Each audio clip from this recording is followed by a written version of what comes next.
Welcome back into Tapped Out here on the BetQL Network with Brendan and Sean. I'm Sean. We got Sean Strickland. Hey, I was watching your press conference earlier today. You were dogging on this dude that had some big ears. How big were those things? Just out of curiosity, because I couldn't see it. So, you understand when you're on stage, you look at everybody. So things will stick out to you. So to me, when I see a guy like this, I'm like, dude, I can't stop looking at this guy's ears. Put a hat on. It's driving me nuts. No, that guy, I don't think that guy liked me very much. He wasn't seem too thrilled with me. But hey, I didn't tell your parents. Sean, curious, what have you made with a lot of the judging complaints off of last week? You know, you go into a main event, 5-round fight could be a thing. Does that stuff weigh on you at all as fighters, that things are so out of your hands? No, I mean, I think that me and him, either one way or another, are going to be decisive. I think me and Jared aren't going to have a close fight. It's either going to be one way or the other, clear W. Surely you did watch the Patty fight, though. I mean, everybody in the world thinks that Jared Gordon got completely screwed. I would assume you agree. Oh, yeah, no. But also, too, I mean, it's one of those things with, the hype train of it all. I mean, again, UFC judges, they don't know about fighting. They don't fight. They don't train. They don't know, you'll just see people post statistics after the fight. And you're like, did you not watch this fight? You have hard data backing this decision up, I think they need to change the judging. They need to be welcome, 21st century. They should do something a little bit more, just better. Do you think why don't they just do, hey, real quick, BT, why don't they just do open scoring, Sean? And then it's the only sport in the world, the athletes and the fans, we don't know what's going on. We don't know what these do. Why don't they just do open scoring? Wouldn't that take care of all this BS? It would, but then again, you still have judges that have no idea what the fighting is. They just don't. They need to have a better judging system, better unified rules, as opposed hey, you're going to go to some secret summer camp and we're going to teach you how to judge. There just needs to be way more structure. At least we know. Well, maybe if I'm countering the whole fight and I'm backing up and I'm hitting those, in the eyes of the unified rules, am I winning or losing? And you might have some, tough Mexican judge. It's no, man, I come from a boxing background. If you're in the middle throwing haymakers, you're winning, even if none of them are landing.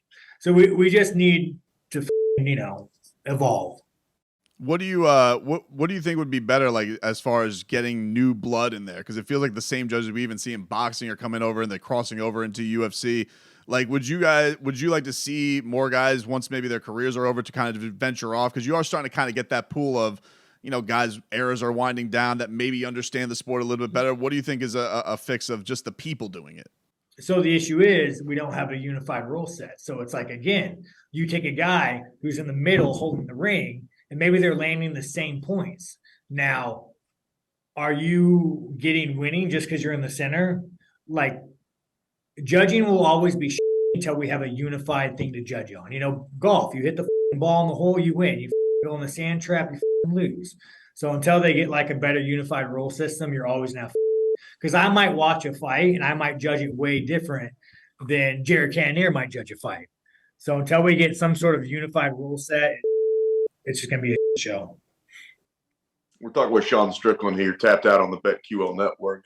In your last fight against Alex Pereira, he was talking about how scared he was of you going into the fight. Was it the same for you? Were you thinking, oh, this guy? I mean, everybody, again, dude, when you get in the ring and you look at a guy and this man wants to take half my check, he wants to take a part of my brain, he wants to put me out.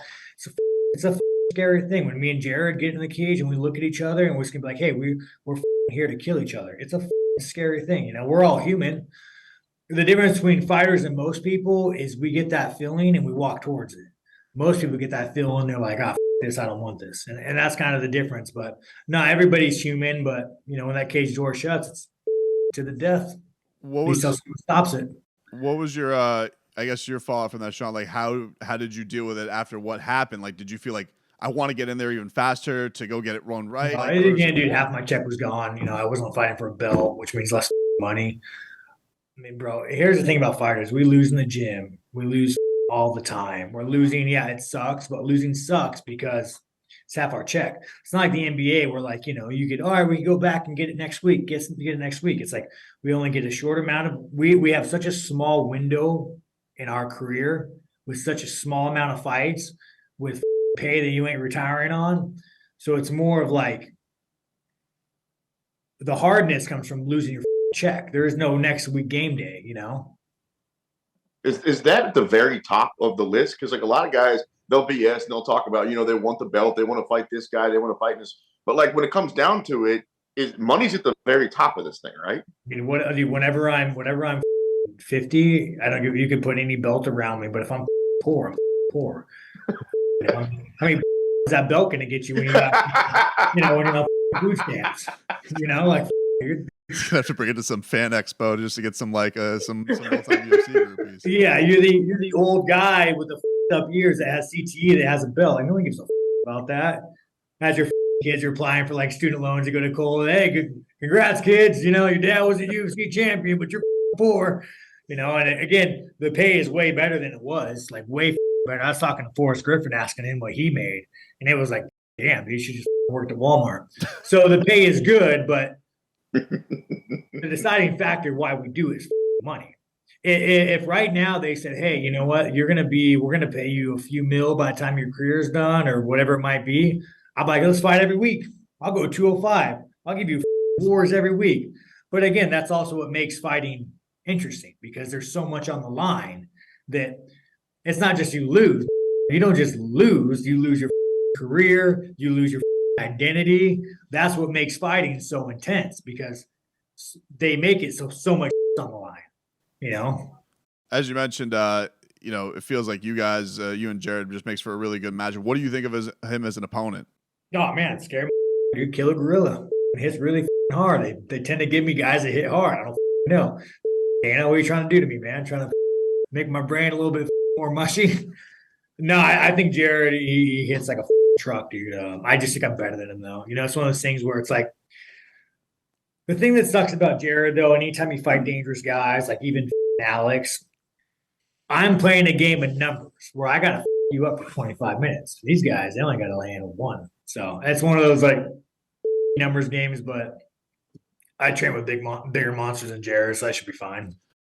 Sean, is that like your style? You have such a calculated breakdown of guys when you do try and beat them. Is there ever a point of view where you feel like I could open it up more, or I could bring more power? Or you just like that's just the game? Like they are. What it is, dude. What it is like. Have you ever seen someone throw a baseball and you're like, dude, you throw like a girl?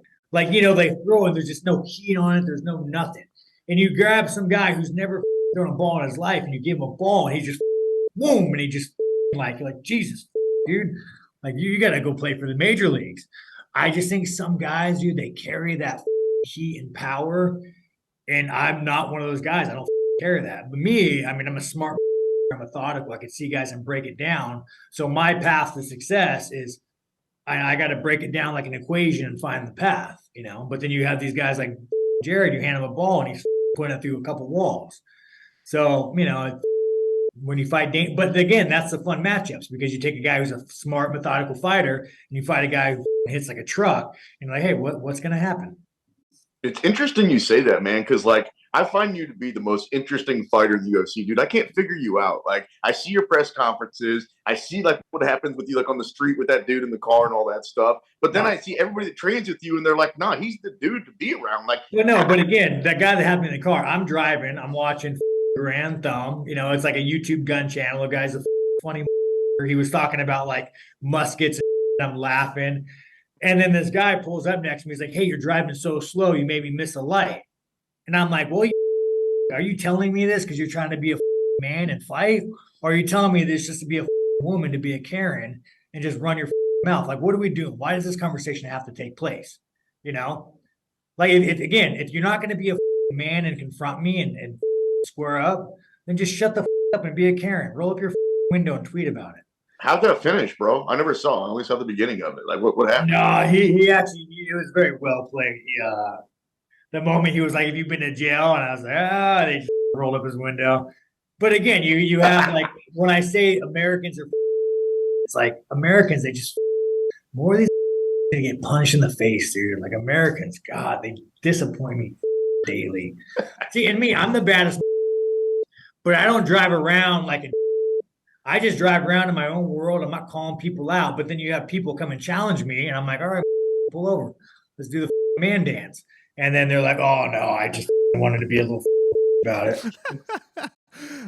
We were talking to Bryce Mitchell last week, Sean. He told us the strangest thing he does to train is wrestle his bull on his farm. Do you have a strange training tactic, something that is just weird to you that you just like to prepare for fights? Wrestle his bull, man. Bryce is a cool dude. I like him. But nah, man, I just hit people in the face. That's about it. Hit people in the face, ride motorcycles, like to have sex. I'm a guy.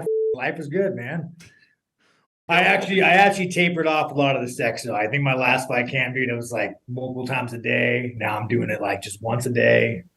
So I'm hoping that's going to help my performance be a little better. You guys know. Gotta have the legs for the final championship. Yeah, I'm trying to keep the testosterone build up. I'm trying to get my a little bigger.